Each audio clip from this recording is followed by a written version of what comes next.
Has anyone here ever studied a kitab in Adab before? Which kitab? So Kitab al-Jami' in Bulugh al-Maram on Adab and Akhlaq. It's something very beneficial for the Talib al-Ilm. If he looks to the last chapter of Bulugh al-Maram, which is Kitab al-Jami'. Has anyone studied anything else in Adab?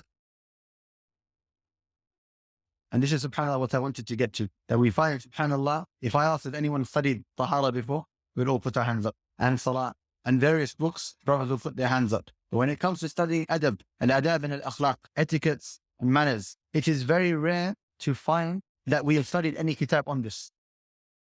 And it is actually very difficult to find masajid or institute that teach books pertaining to Adab and Akhlaq.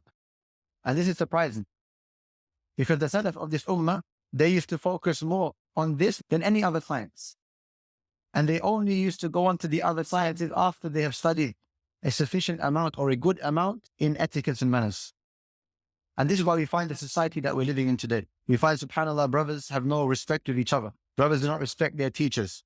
They do not respect their fellow students. They do not respect even their parents. They do not respect their neighbors. They have no respect for the Muslims. Backbiting, lying, slandering. It's on the tongue of every Muslim. Cheating is something which has become normal. Stealing is something which we look at and do not see it to be a grave sin in the sight of Allah subhanahu wa ta'ala. We lack etiquette in the way we walk, sometimes in the way we talk. Sometimes we become angry at things which in the Sharia we should not become angry towards. And when it is time to become angry in the Sharia, we do not become angry and we laugh. So our etiquettes are not there. And the Salaf of this ummah, they used to say, we used to study etiquettes. Some of them used to say for 20 years. Some said 30, some even said 40 before we would start gaining knowledge about the deen of Allah subhanahu wa ta'ala. This is how much of their lives they would dedicate for etiquette. And we know the Prophet sallallahu alayhi wa sallam, as Allah mentions that you have khuluqun azim, it is in the Quran.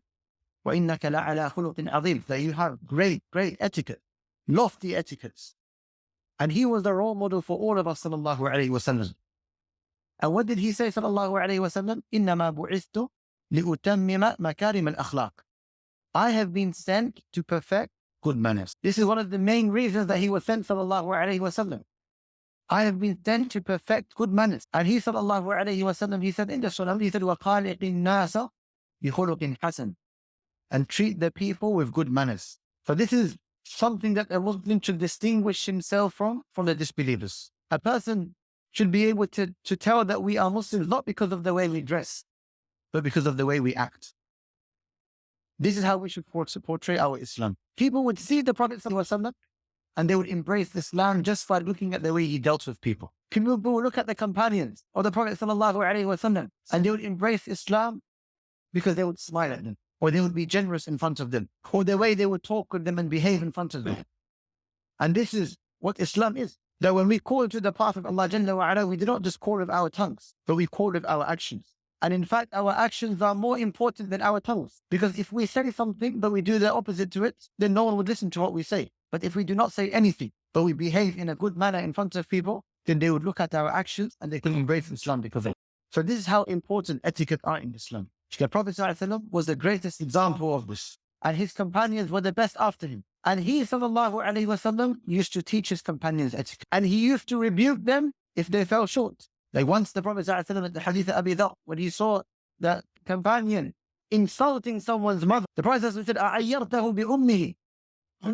Have you mocked him because of his mother, from his mother? إِنَّكُمْ فِيكَ جَاهِلِيَّةٌ. You are a person who has pre-Islamic ignorance in him. And he would tell them, when he saw people that were fighting each other because of their nationality or their background, the Prophet ﷺ would come to them and he would turn to them and he would say harsh words to them and he would teach them about the etiquette of Islam. And he, sallallahu alayhi wa sallam, you find many ahadith which are very comprehensive, where the Prophet ﷺ speaks about etiquette. لا تحاسدوا ولا تباغضوا ولا تناجشوا ولا تدابروا. So many ahadith. Do not despise one another. Do not have jealousy of one another. So many hadiths the Prophet ﷺ mentions, especially when he first migrated to Al-Madinah. Because the Muhajirun, the people of Mecca, they were with the Prophet ﷺ.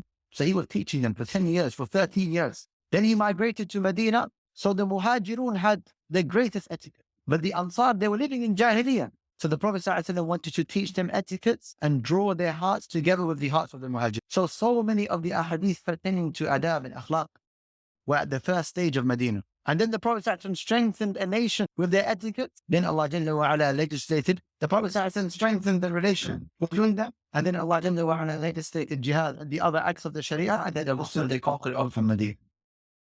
So this is the deen of Allah subhanahu wa ta'ala. And etiquette is something which is very important. Many times we find brothers, they say, oh, what is the dars on? Is it on Aqidah? Is it on tafsir? Is it on fiqh? If it is any of them, they will attend. If they find a dars about etiquette, and they will not attend. And this is very common. And many brothers are like, and said this. That we find a dars on etiquette, the etiquettes. What are they going to teach me? To use my right hand, to walk in with my right foot. Yeah, the etiquette is great. And we'll find inshallah ta'ala from this kitab that we'll go through.